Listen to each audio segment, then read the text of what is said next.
بلكي نوقف الأيام ما تمشي، أو الساعة أو أي شي أخاف أكبر، أو بلكي هناك وفد شي يخليني أنام أكثر. إحنا الآن خارج عن حدود الزمن والدفتر.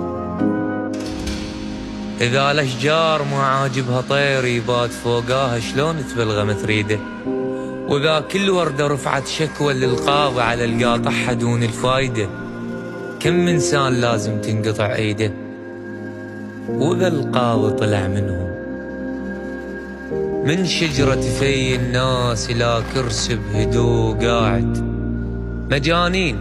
الكاميرا عدنا شخص شاهد، عجيب شلون يتكرر الإنسان وهو أصلا شخص واحد.